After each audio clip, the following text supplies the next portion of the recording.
వరుని కొరకు వధువు సంగము సిద్ధపరచబడితే అందము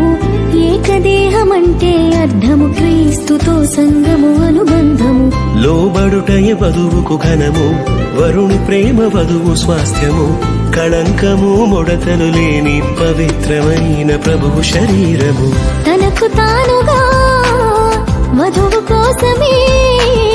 సమస్తమును అర్పించిన ప్రియవరుడే ప్రాణ ప్రియుడు మోసగించక మాట దాటక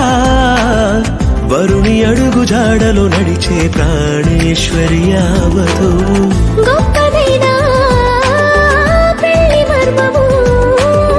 క్రీస్తు వధువుకే సాదృశ్యము ఛాయ